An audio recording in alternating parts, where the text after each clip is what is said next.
Hello and welcome. In today's video, I'm going to share with you Ark's 5 coolest creatures. But just before we get into it, make sure to like and subscribe as it really does help the channel.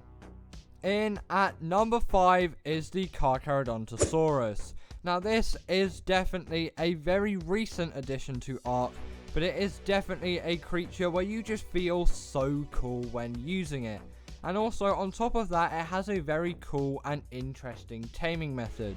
Also, I would definitely not recommend taming this thing on the island, as they are really rare. I would recommend taming these things on Raasclark.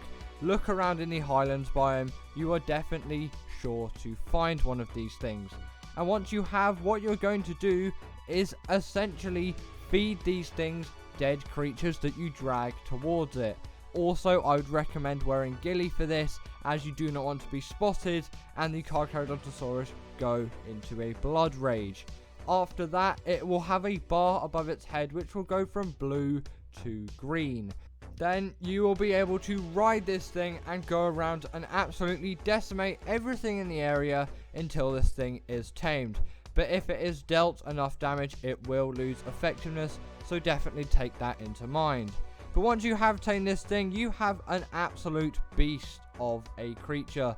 This thing is just so enjoyable to ride on, and its power is just so nice to have. Especially if you've just started playing Ark, this is really a good thing to look forward to. These things are definitely really cool creatures. In at number 4 is the Rock Golem. This thing is significantly older than the Carcharodontosaurus, but in my opinion, it's even cooler. The Rock Golem is literally just a pile of rocks that is ready to attack anything at your command. These things are definitely absolutely powerful beasts, and they are really good if you're doing any kind of turret soaking in a PvP scenario. But in a PvE scenario, these things are just great for decimating absolutely everything in the landscape. But these things aren't an easy task to tame. Actually, it requires you to shoot cannons into its face. But it is well worth it, because look at how quickly it just killed that death worm. Also, when taming one of these things, don't bother feeding it meat. They do not eat meat. Feed it rocks, I think sulfur as well, and I think metal works too. So I would probably recommend feeding these things sulfur. They do not eat meat, they do eat rocks. Once you have this thing tamed, like I've said so many times before, it will absolutely decimate everything in your way. In at number 3 is the Deinonychus. Now this thing is a lot smaller than the other 2 creatures so far on this list, but it is definitely a really cool tame, and it isn't actually too difficult, it just is a bit time consuming. What you'll need to do is find a nest of the Deinonychus on Valguero, and then you'll need to take that egg and then raise it like you would raise any creature from an egg. Then once you have got these things tamed, they are absolutely insane. They can latch onto large creatures and deal a huge amount of bleed damage. They will absolutely tear through creatures, and this works on bosses too, as these things are allowed in boss arenas, and that is absolutely overpowered. Just look at how quickly this thing decimates through all of these other Deinonychuses. Also, the Deinonychus is definitely a pack creature. You are going to want a lot of these things, and they also definitely benefit from the pack buff, which means these things are even more overpowered when in a pack. I know, it is absolutely insane and crazy. Also, these things are very good at traversing landscapes. They can climb any kind of wall or surface and jump around and glide, and they don't even take full damage. So you are never going to run the risk of killing one of these things when falling out of the sky, however that may happen to you, as sometimes full damage can be the bane of pretty much most Ark dinos. In at number 2 is the Rhinoganatha. Now this is a very recent addition to Ark. It's actually the most recent creature that has been added to the game, and you can find it on the island or the lost island in the locations that will appear on the screen now. These things are very rare, so I would definitely recommend, if you're on PC, installing Creature Finder Deluxe to actually find yourself a Rhinoganatha. If you still can't find one, you can obviously use the dino count settings if you're on single player, or use the command destroy wild dinos. Make sure you put wild in that command, otherwise it is going to destroy all of your tamed creatures as well, and you probably don't want that at all. The Rhinoganatha deals immense amounts of damage, and it is a very good, very viable quick flyer. This is actually very reasonable for doing things like metal runs. But you may be wondering how to tame this thing, as this thing is definitely not tamed with the simple knockout tame. Firstly, you need to kill a male Rhinoganatha and take its pheromone. Then you are going to need to get yourself a Bronto and get all of these resources on screen if you want 100% effectiveness. They aren't necessary for the tame though. Then you are going to need to find yourself a female Rhinoganatha. Then you are going to net gun it and deal a lot of damage to it. You want this thing to have a really low amount of health, very similar to how you tame a Reaper, otherwise it is not going to impregnate your dino with the baby Rhinoganatha. Really try and get this thing's health as low as you can. If you do not have the awesome spyglass mod, which I'm using, you can always use a magnifying glass for the same task, as it will show you its health and torpor. Then you need to feed your creature the Rhinoganatha pheromone, and then you need to dismount your creature. Also, don't worry about it attacking you after it's got out of the net. It is simply just going to impregnate your dino and run off, as you can see here. Once that has happened, then you will need to do the cravings, and after a while your creature will fall over and the Rhinoganatha will come out alien style, and you can tame it right then and there. And finally, in at number 1 is the Reaper. Now there is really no creature in Ark cooler than the Reaper. This thing is absolutely insane and by far one of the coolest creatures in Ark, and who wouldn't want a xenomorph to ride around on and absolutely decimate every creature in the landscape. Also, you may notice I'm using a Reaper Queen for the B-roll here. You will have a Reaper King, as you can't tame a Reaper Queen. It's just I had a force-tamed Reaper Queen from a previous experiment of mine. But either way, the Reaper is equipped with a wealth of abilities and only has one weakness, which is light pets, such as something like the Bulb Dog. But once these things are tamed, they are absolutely insane. But you may wonder, how do you actually tame this thing? Well, it is very similar to the Rhinoganatha, except without pheromones. What you're going to need to do is get a Reaper Queen's health really low, then it will have a purple glow, and it will impregnate you, not your dino, you, and then you will have to raise it, and in that phase there is a point where you can gather XP to make your Reaper baby stronger while it is still inside you. Then it is going to pop out of you and probably kill you, so make sure you do have some Reaper Queen pheromones to keep that baby under control, if that's even possible. 5 creatures that are actually very worth breeding. In at number 5 is the Stego. Now, in every Ark situation, you are always going to want to have yourself some kind of herbivore. And unlike something like the Bronto, this thing isn't too big, and it is unlocked and actually reasonably easily tameable at quite a low level, which is why I have put it here instead of the Bronto.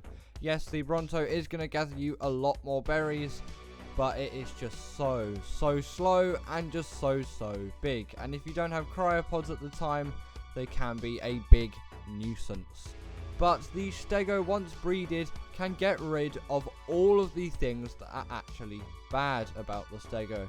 If you breed it enough, you can actually get high stamina mutations on it, and a lot of weight mutations as well, so it can travel longer distances and gather more berries, as it can carry more berries inside its inventory, which really is a benefit, because the most annoying thing about gathering berries is simply that you get to max weight simply so fast. But if you have loads of weight because of a weight mutation and loads of stamina, that simply won't happen as often, and you can just gather the amount you need at the time and simply head back to base with no problems and no return trips halfway along, meaning that you can have a much more successful and enjoyable harvest.